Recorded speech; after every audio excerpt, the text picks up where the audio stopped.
ఆంధ్రప్రదేశ్ ముఖ్యమంత్రి నారా చంద్రబాబు నాయుడు గారికి నా పక్షాన నా కుటుంబ పక్షాన ధన్యవాదాలు సార్. మరి నేను కోరుకున్న నా ఆశ, మొదటి ఆశ మిమ్ములను, లోకేష్ గారిని, కళ్యాణ్ గారిని అసెంబ్లీలో చూడాలని నా కళ్ళు 1000 కళ్ళతో ఎదురు చూశాను సార్. నా కోరిక నెరవేరింది, చాలా సంతోషంగా ఉన్నాను. అదేవిధంగా మీరు ఎన్నికల్లో ప్రకటన చేసిన రీతిగా మరి ఈరోజు పెన్షన్ల కార్యక్రమం మరి తాడేపల్లి మండలం పెనుమాక గ్రామంలో చాలా పండుగ వాతావరణం మేము చూస్తుంటే ఎంత పండుగ ఉందంటే ఆనందంగా ఉంది సార్.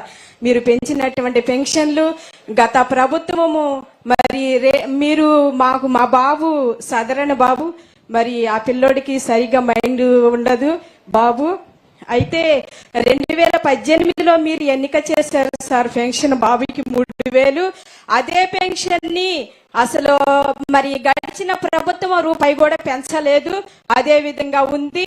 అయితే ఇప్పుడు మీరు వచ్చి దానిని 6000 చేశారు. దాన్ని మాకు ఎంతో సంతోషంగా ఉంది సార్. అదే విధంగా మరి గడిచిన ఏప్రిల్, మరి మే, జూన్ నెలలో మరి వితంతులకు, మరి వీళ్ళకి వృద్ధులకు మీరు ఇచ్చేటువంటి పెన్షన్ 4000 ప్లస్ నెలకొక 1000 చొప్పున 3000, 7000 రూపాయలు ఇస్తున్నారు. చాలా సంతోషం సార్. మరి మిగతా వాళ్ళకు కూడా మీరు ఎంతగానో సహాయపడుతున్నారు. అంతే, మాకు చాలా ధన్యవాదాలు. ఆనందంగా ఉంది, ఏం చెప్పాలి కూడా అర్థం కాని పరిస్థితి. ఎంత దగ్గరగా మిమ్మల్ని చూడటం ఇది మొదటిసారి, నేను మాట్లాడటం కూడా మొదటిసారి. నాకు ఎంత ఆనందంగా ఉందంటే మాటలు కూడా రాని పరిస్థితి. అయితే మరి ఆ సైకో పోవాలి, సైకిల్ రావాలనేటువంటి విధానంలో అప్పుడు అడిగిన రీతిగా అలాగే జరిగింది. సంతోషంగా ఉంది నాకు. మరి మీరు వయసుకి సంబంధం లేకుండా మీరు చేసినటువంటి త్యాగము ఎంతో గొప్పది సార్. మరి మేమైతే ఇళ్లలో ఫ్యాన్ల కింద కూర్చొని మీరు చేసేటువంటి ప్రసంగాలు చూస్తే చాలా ఏడుపు వచ్చేది, బాధ కలిగేది. అదొకటను సార్. నాకు మరి జగను సిద్ధం సభలో చెప్పాడు ఏమనంటే, మళ్ళా మన ప్రభుత్వమే వస్తుంది, మళ్ళీ మళ్ళీ గెలుస్తాము, మనకే ఇదంతా. అయితే ఇక్కడ రాజధాని ఉండదు, విశాఖపట్నం మారుతుంది అన్నప్పుడు నేను రోజంతా ఏడ్చాను సార్. విశాఖపట్నం మారిస్తే మా భవిష్యత్తు ఏమవుతుంది? ఇక్కడ మేము కూడా ల్యాండ్ కూలింగ్ ఇచ్చాం పొలము, మరి మా పిల్లల భవిష్యత్తు ఏమవుతుంది?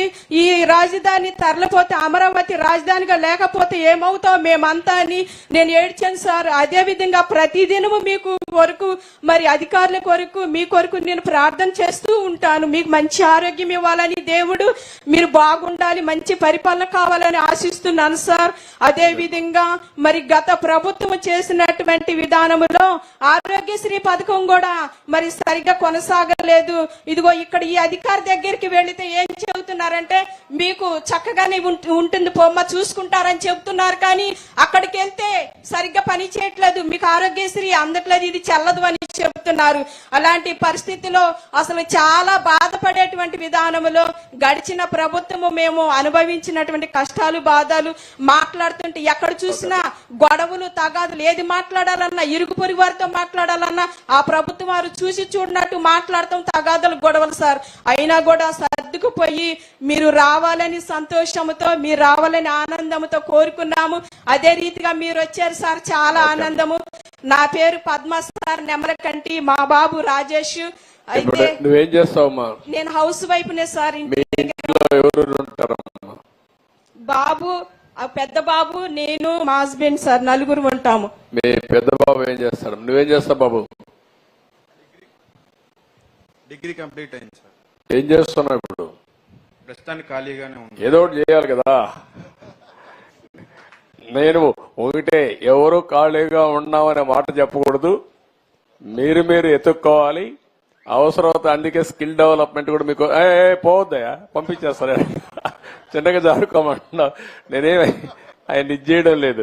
నేనేమంటున్నానంటే, నీ శ్రేయోభిలాషిగా మీ కుటుంబం పెద్దగా చెప్తున్నా, రాష్ట్రమే నా కుటుంబం అనుకుంటున్నా కాబట్టి మీ కుటుంబం పెద్దగా చెప్తున్నా. మీరందరూ కూడా ప్రయోజకులు కావాలి. చాలా అవకాశాలు ఉంటాయి ఇక్కడ.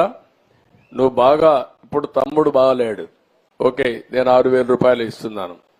మీ అమ్మా నాన్న ఉన్నారు, నువ్వు లైఫ్లో సెటిల్ అయ్యి కనీసం అమ్మా నాన్న చూసుకునే పరిస్థితిలో ఉండాలి. అది నువ్వు చేయాలి. ఏముందమ్మా మీకు ఆస్తి ఏమైనా ఉందా? మైక్ ఏమా?